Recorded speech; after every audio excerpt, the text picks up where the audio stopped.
प्यारे बच्चों example number 9 देख लेते हैं।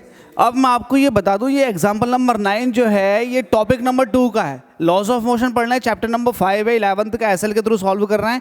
लेकिन टॉपिक 2 स्टार्ट हो गया है। टॉपिक नंबर 1 के सारे एग्जाम्पल कंप्लीट हो गए, सारे प्रॉब्लम्स फॉर प्रैक्टिस कंप्लीट हो चुकी हैं। अब नंबर आता है टॉपिक नंबर 2 का, और आपको बता दें टॉपिक नंबर 2 कौन सा है, बता देता हूँ, साइड से लिख देता हूँ।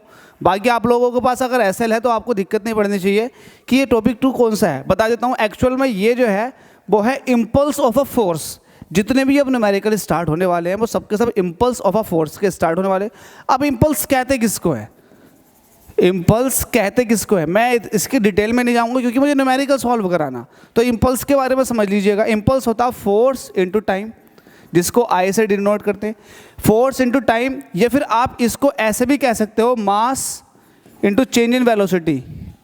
अगर मैं ये कहूँ कि ये चेंज इन वेलोसिटी और ये मास है, तब भी ये इम्पल्स कहलाता। अब आप कहोगे कि मास की जब वेलोसिटी, ये चेंज इन इम्पल्स कहलाएगा, इम्पल्स नहीं चेंज इन इम्पल्स कहलाएगा, सॉरी चेंज इन मोमेंटम कहलाएगा। इम्पल्स जो होता है वो चेंज इन मोमेंटम होता। अब आप कहोगे ये तो मोमेंटम है, मैं कहूँगा ये मोमेंटम का चेंज है, ना कि चेंज, ना कि मोमेंटम, क्योंकि यहाँ पर 2 मोमेंटम है, एक तो फाइनल वेलोसिटी के हिसाब से निकलेगा और एक इनिशियल वेलोसिटी के हिसाब से निकलेगा। तो आप जब भी इम्पल्स कैलकुलेट करेंगे तो या तो चेंज इन मोमेंटम करेंगे या फिर फोर्स की टाइम के साथ मल्टीप्लाई करेंगे। अगर यूनिट की बात करें तो फोर्स की यूनिट होती है न्यूटन और टाइम की होती है सेकेंड, तो न्यूटन सेकेंड हो जाएगा। तो जब कभी भी आपके पास इम्पल्स का क्वेश्चन आएगा तो उसमें यूनिट का इस्तेमाल करेंगे हम, न्यूटन सेकेंड। और ये निकलता किस तरह से है, 2 तरीके से। तो मैंने आपको बता दिया कि अगर आपके पास फोर्स दे रखा हो और टाइम दे रखा हो तो फोर्स की टाइम के साथ डायरेक्ट मल्टीप्लाई कर दो, इम्पल्स निकल कर आ जाएगा। वरना आप चेंज इन मोमेंटम देखो, मोमेंटम आपके पास क्या होता है, मास इनटू वेलोसिटी, तो ये चेंज इन मोमेंटम है जिसको आप इम्पल्स भी कहते हो। लेकिन अगर आपको ग्राफिकल प्रॉब्लम दे रखी है इम्पल्स के ऊपर, तो आप कैसे निकालते हो, impulse is a vector quantity. आप कैसे निकालते हो, मैं ये कह रहा हूँ कि t1 टाइम से t2 टाइम के बीच का आपको इम्पल्स चाहिए, तो आपको फोर्स इनटू टाइम करना पड़ेगा। तो इस तरह से भी आप निकाल सकते हो। तो ये ग्राफिकल मेथड है। इट मीन्स अगर आपके पास ग्राफ दे रखा होगा तो आप ये वाला फॉर्मूला इस्तेमाल करेंगे। अदरवाइज अगर आपके पास चेंज इन वेलोसिटी दे रखा तो आप चेंज इन मोमेंटम के थ्रू इम्पल्स कैलकुलेट कर सकते हैं। आइए देखते हैं कि इस क्वेश्चन के अंदर, जो कि एनसीईआरटी का क्वेश्चन है, ये किस तरीके से सॉल्व होगा। देखते हैं। जैसे कि आपको पता है अप्रोच ये है, पढ़ते चले जाओ और जो दे रखा उसको लिखते चले जाओ। तो मैं पहले लिख देता हूँ, गिवन दैट आपको क्या क्या दे रखा। देखो, a batsman hit back a ball straight in the direction of the bowler without changing its initial speed। ये बहुत इंपॉर्टेंट टर्म है। देखिए, एक बॉलर है, बॉल कर रहा है, बॉल करी, अब बैट्समैन ने क्या किया, उसी स्पीड से उसने क्या किया, बॉलर के सर के ऊपर से शॉट लगा दिया। तो ध्यान यहाँ रखने की बात यह है कि जो वेलोसिटी थी बॉलिंग की, मतलब बॉल की, तो वो इनिशियल वेलोसिटी कहलाएगी। बैट्समैन ने जैसे उसको हिट किया तो बल्ले से लगने के बाद अब जो वेलोसिटी आई, ये फाइनल वेलोसिटी कहलाएगी। अगर आप इनिशियल वेलोसिटी को देखो और फाइनल वेलोसिटी को देखो तो एक दूसरे के जस्ट अपोजिट डायरेक्शन में। इसी चीज़ को नोट करना। आपके पास इनिशियल वेलोसिटी कितनी है, ये दे रखा आपको, ये दे रखा 12 मीटर पर सेकेंड, लेकिन जो फाइनल वेलोसिटी होगी वो माइनस का 12 मीटर पर सेकेंड होगी। अच्छा, ऐसा क्यों? लेट अस सपोज कि बॉलर ये है, इसने बॉल को इस तरफ फेंका 12 मीटर पर सेकेंड से, बिल्कुल ठीक है। लेकिन जो शॉट लगा वो इधर को लगा, वो कितने से लगा, वो भी तो 12 मीटर पर सेकेंड से लगा। तो इसके रिस्पेक्ट में, ये यू है, इसके रिस्पेक्ट में इसकी डायरेक्शन इधर को है, तो इट मीन्स आपको क्या करना होगा, सेम डायरेक्शन में करने के लिए इसको निगेटिव लेना होगा। आपको यही करना होता है ना। चेंज इन मोमेंटम आप कैसे निकालते हो, सेम डायरेक्शन में निकालते हो। बट यहाँ पर एक डायरेक्शन वेलोसिटी की ये है, दूसरी इस तरफ को है, तो भाई एक जो है वो दूसरे वाले के रिस्पेक्ट में निगेटिव डायरेक्शन में। तो आप इसको क्या कहोगे कि जो फाइनल वाली है वो निगेटिव का मतलब ये है कि जस्ट अपोजिट डायरेक्शन में है। वरना आपको देखो, सीधी सी बात है, इम्पल्स कैसे निकाला जाता या फिर मोमेंटम कैसे निकालते हो। मोमेंटम को आपको मैंने एक एग्जाम्पल बताया था मोमेंटम का, बड़ा शानदार एग्जाम्पल था। लेट अस सपोज कि आप जा रहे हो और आप हल्के हल्के जा रहे हो, उसी डायरेक्शन में आपके पीछे कुत्ता पड़ जाता, तो आप क्या करोगे, अपनी स्पीड को बढ़ाओगे। तो आपने उसी डायरेक्शन में अपनी स्पीड को इंक्रीज कर दे, तो यहाँ पर सिंपल सा मोमेंटम निकल जाएगा, फाइनल वेलोसिटी माइनस इनिशियल। अब यार ये तो सेम डायरेक्शन का केस था, लेकिन अगर डायरेक्शन अपोजिट हो जाए तो जो डायरेक्शन अपोजिट हो रही है तो उसकी वेलोसिटी को आप निगेटिव ले लो, बस सीधी सी बात ही है। तो मैंने ये कहा कि जो बाद वाली वेलोसिटी है वो पहली वाली के रिस्पेक्ट में अपोजिट डायरेक्शन में, दैट्स वाई यहाँ पर नेगेटिव साइन आ गया, सीधी सी बात है। मास भी दे रखा बॉल का, कितना है 0.15 किलोग्राम, तो लिख देते हैं यहाँ पर।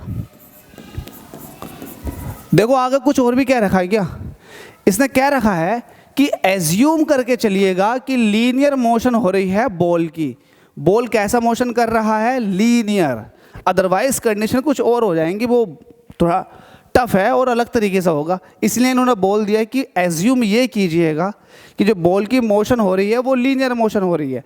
अगर लीनियर मोशन ना दे फिर भाई आपको ओब्लिक मोशन अगर दे दे तो फिर आपको उसके कंपोनेंट ब्रेक करने पड़ जाते हैं, फिर वो क्वेश्चन टफ लेवल पे पहुंच जाते हैं। इसलिए इन्होंने बोल दिया कि लीनियर मोशन हो रही है। तो इसके लिए बड़ा सिंपल सा है कि आपको क्या चाहिए, इम्पल्स चाहिए। इम्पल्स क्या होता है, चेंज इन मोमेंटम होता है, बिल्कुल सही है, चेंज इन मोमेंटम, मोमेंटम। अब मैं यही फॉर्मूला इस्तेमाल क्यों कर रहा हूं, क्योंकि मुझे पता है वेलोसिटी के अंदर चेंज दे रखा हो, जब जब वेलोसिटी के अंदर चेंज दे रखा हो तो आप जब भी इंपल्स निकालोगे तो चेंज इन मोमेंटम से निकाल दो, बड़ा सिंपल सा केस है। तो इंपल्स इज इक्वल टू हो गया चेंज इन मोमेंटम, ये होता M V minus U. M कितना है आपके पास 0.15, फाइनल वेलोसिटी कितनी है, फाइनल वेलोसिटी है माइनस का 12, ठीक है, माइनस इनिशियल वेलोसिटी कितनी थी, ये भी 12 थी। तो -12 कितना हो गया, जल्दी से बताएं, -12 कितना हो गया, अरे फिर चिपक गया, ये चिपक मत, ये हो गया माइनस का 24, मल्टीप्लाई करो 24 की मल्टीप्लाई करो 15 से, तो 24 की 15 से मल्टीप्लाई करेगी, 15 4 जा 60, 15 2 जा 30, 36, 360। तो मैं यहाँ इसको सॉल्व कर देता हूँ बचे हुए पार्ट को। मेरे पास इम्पल्स कितना निकल कर आया 360। अच्छा पॉइंट 15 के अंदर पॉइंट कितने डिजिट के बाद है, 2 डिजिट के बाद, तो आप 2 डिजिट के बाद पॉइंट यहाँ पर लगा दोगे तो आपके पास इम्पल्स की वैल्यू निकल कर आई 3.6, और ये माइनस साइन जो ये शुरू में आ जाएगा, तो आपके पास इम्पल्स कितना आ गया -3.6। यूनिट क्या होती है, न्यूटन सेकेंड। एक सीधी सी और सिंपल अप्रोच के ऊपर ये क्वेश्चन हो गया, ये एनसीईआरटी के अंदर दे रखा, और एनसीईआरटी के क्वेश्चन को आपको बहुत ज़्यादा प्रैक्टिस में ले लेना चाहिए, इसके नहीं सारे जितने भी दे रखें, क्योंकि आपको फ़ायदा ही मिलने वाला अल्टीमेटली, क्योंकि कहीं ना कहीं ये पूछ लिया जाएगा। इस क्वेश्चन के अंदर कुछ नहीं था भाई, सीधी सी सिंपल सा केस था कि बॉल इस तरफ को आई और आपने इस तरफ को पहुँचा दी, इस तरफ को पहुंचा दी, तो भाई पहली वाली डायरेक्शन के हिसाब से जो फाइनल वेलोसिटी आई उसकी डायरेक्शन अपोजिट थी, दैट्स वाई आपने नेगेटिव साइन ले लिया। और जब ऐसा केस आएगा तो आपको हमेशा नेगेटिव साइन लेना है, क्योंकि मोमेंटम का जो चेंज देखना होता है वो आपको सेम डायरेक्शन में देखना होता, दैट्स वाई आपको नेगेटिव डायरेक्शन के लिए नेगेटिव साइन लगाना पड़ता। क्योंकि यहाँ पर चेंज इन वेलोसिटी का केस है, इसलिए आपने यहाँ पर मोमेंटम का जो फॉर्मूला था उसको इस्तेमाल किया और चेंज इन मोमेंटम निकाल करके इम्पल्स आपने कैलकुलेट कर लिया। आई होप आपके समझ में आ गया होगा। अगर समझ में आ गया है और आप लोग सर्च करते हुए इस वीडियो तक आए हैं तो भाई अगर आपको समझ में आ गया तो इस वीडियो के लिए आपका थम्स अप जरूर बनता है, और चैनल पे पहली बार आए तो सब्सक्राइब कर लें, क्योंकि आने वाली जो वीडियोज़ हैं आपके लिए बहुत ज़्यादा फ़ायदेमंद होंगी। Thank you so much.